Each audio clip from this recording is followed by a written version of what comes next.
Bismillahirrahmanirrahim. Assalamualaikum warahmatullahi wabarakatuh.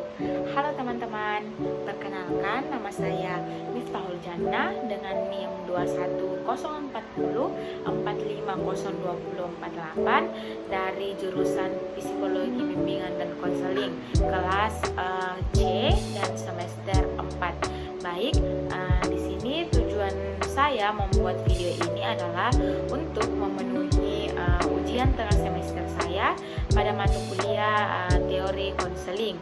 Nah, di sini saya disuruh untuk membuat video singkat untuk menjelaskan terkait materi yang sudah dijelaskan pada diskusi di kelas saya.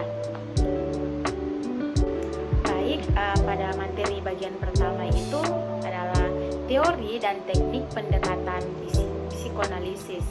Nah, adapun pengertian dari teori psikoanalisis ini merupakan teori yang berusaha untuk menjelaskan tentang hakikat dan perkembangan kepribadian manusia.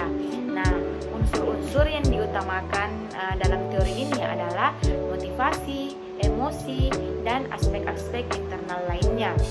Teori ini mengasumsikan bahwa kepribadian berkembang ketika terjadi konflik-konflik dari aspek-aspek psikologis tersebut yang pada umumnya terjadi pada anak-anak atau anak usia dini. Kemudian adapun teori psikoanalis Sigmund Freud yaitu memiliki struktur. Yang pertama itu ada ID. ID yang dimaksud sini adalah energi psikis dan naluri yang menekan manusia agar memenuhi kebutuhan dasar. Kemudian yang kedua itu ada ego. Nah, yang dimaksud ego yaitu terperangkap di antara dua kekuatan yang bertentangan dan dijaga serta patuh pada prinsip realitas dengan mencoba memenuhi kesenangan individu yang dibatasi oleh realitas tersebut. Kemudian yang ketiga itu ada superego. Nah, superego itu sama halnya dengan hati nurani yang mengenali nilai dan baik buruk kita. Kemudian adapun dinamika dalam kepribadian yaitu naluri, perwujudan psikologis dari sumber rangsangan dalam yang dibawa sejak lahir. Kemudian ada macam-macam naluri, yaitu eros atau naluri kehidupan dan destruktif atau instik atau naluri kematian. Kemudian naluri kematian yang dimaksud sini adalah naluri yang keinginan mati dapat menjurus pada tindakan bunuh diri atau pengerusakan diri. Kemudian ada kecemasan. Selanjutnya itu ada landasan pendekatan psikoanalisis Sigmund Freud dalam bidang bimbingan konseling. Yang pertama itu ada landasan pendekatan psikoanalisis dalam bimbingan konseling berakal dari teori kepribadian yang dikembangkan oleh Sigmund Freud. Nah, kepribadian dikembangkan melalui 3 struktur yang saling berkaitan satu sama lain. Kemudian Freud menyebutkan jiwa sebagai struktur yang terdiri dari ID, ego, dan superego. Kemudian ada yang kedua itu ada bimbingan konseling. Tidak hanya diperuntukkan kepada yang terkena gangguan psikis, namun juga difokuskan pada kemajuan perkembangan pada diri sendiri. Teknik psikoanalisis ini dalam penelitian dibagi menjadi 3. Yang pertama itu ada asosiasi bebas, kemudian ada penafsiran atau interpretasi, kemudian ada resistensi, dan yang terakhir itu ada transferensi. Pada bagian ketiga yaitu psikologi Islam memandang teori psikoanalisis terlalu menyederhanakan kompleksitas manusia. Teori ini hanya berdasarkan dengan kebutuhan spiritual. Dalam struktur kepribadian juga dikembangkan Freud jika dikomprehensif secara psikologi Islam seperti yang diungkapkan Al-Ghazali, yaitu nafsu akan kalbu atau nafsu diakumulasikan dorongan untuk bertindak yang sudah diintegrasikan. Kemudian ada teknik pendekatan psikoanalisis dalam bimbingan konseling. Nah, di sini memiliki 5 teknik. Yang pertama itu asosiasi bebas, yang kedua analisis mimpi, yang ketiga analisis transferensi, yang keempat analisis resistensi, dan yang terakhir itu interpretasi. Kemudian pada materi bagian kedua itu, selanjutnya itu pada diskusi bagian kedua yaitu teori dan teknik pendekatan eksistensial. Nah, adapun pengertian dari eksistensial merupakan humanistik yang menyajikan suatu landasan filosofis bagi orang-orang dalam hubungan dengan sesamanya yang menjadi ciri khas, kebutuhan yang unik dan menjadi tujuan konselingnya, dan yang melalui implikasi-implikasi bagi usaha membantu individu dalam menghadapi pertanyaan-pertanyaan dasar yang menyangkut keberadaan manusia. Selanjutnya itu ada asumsi tentang tingkah laku menurut Viktor Frankl. Yang pertama itu freedom of will atau kebebasan bersikap dan berkehendak. Yang kedua itu ada will to meaning, yaitu kehendak untuk hidup bermakna. Yang ketiga itu ada meaning of life, yaitu makna hidup.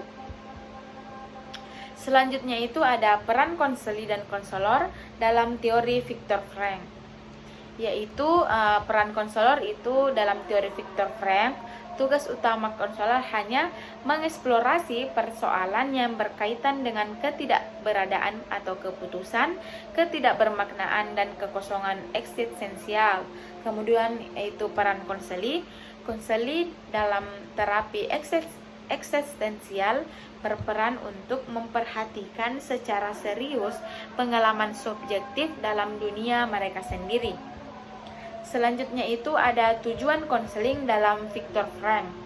Tujuan utama logoterapi adalah meraih hidup bermakna dan mampu mengatasi secara efektif berbagai kendala dan hambatan pribadi. Hal ini diperoleh dengan jalan menyadari dan memahami serta merealisasikan berbagai potensi dan sumber daya spiritual yang dimiliki setiap orang yang sejauh ini mungkin terhambat dan terabaikan. Selanjutnya itu ada tahapan dan teknik konseling dalam teori Viktor Frankl. Terapi adalah suatu kreativitas yang meliputi proses yang dapat digolongkan ke dalam 3 tahap umum, yaitu tahap awal konseling, yang kedua tahap tengah, dan yang ketiga itu tahap akhir.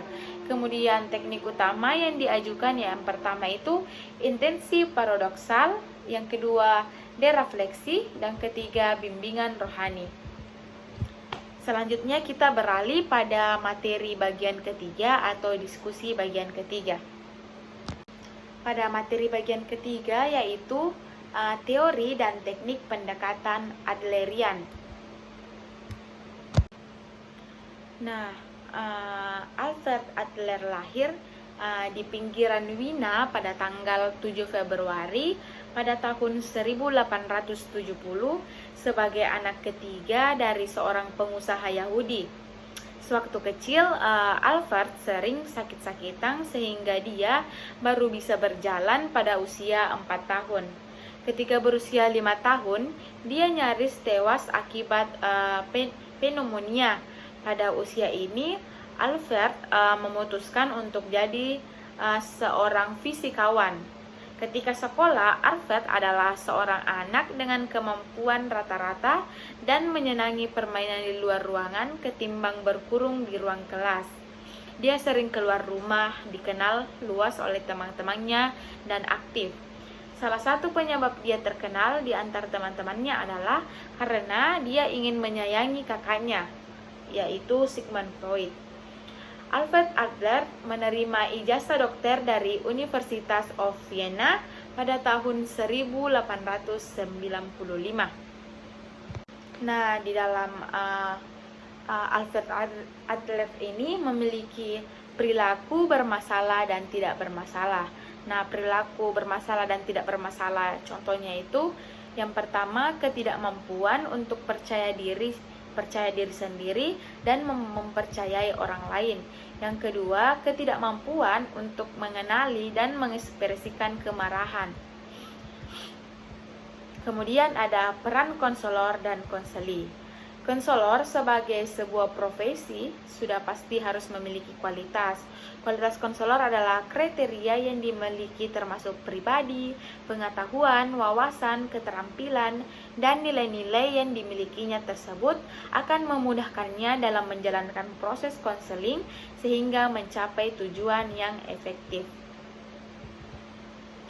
Kemudian dalam konteks konseling, klien adalah subjek yang memiliki kekuatan, motivasi, memiliki kemauan dan untuk berubah dan pelaku bagi perubahan dirinya. Jadi sekalipun klien dalam individu memperoleh bantuan, klien bukanlah objek atau individu yang pasif atau yang tidak memiliki kekuatan apa-apa. Kemudian adapun proses konseling itu yang pertama membangun hubungan. Yang kedua ada eksplorasi dan analisis. Kemudian ada mendorong pengertian dan pemahaman diri. Dan yang terakhir itu ada membantu reorientasi dan perubahan. Selanjutnya ada tahapan dalam teknik konseling. Yang pertama itu membangun hubungan terapi yang tepat. Yang kedua menyelidiki dinamika psikologis. Yang ketiga mendorong mengembangkan pemahaman diri. Yang keempat membantu klien membantu pilihan baru. Selanjutnya itu ada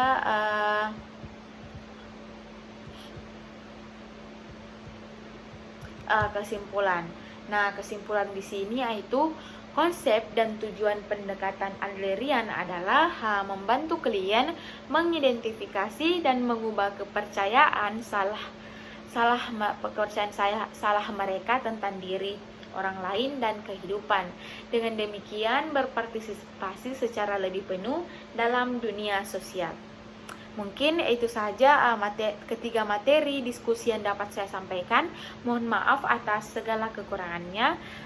Saya ucapkan terima kasih. Wassalamualaikum warahmatullahi wabarakatuh.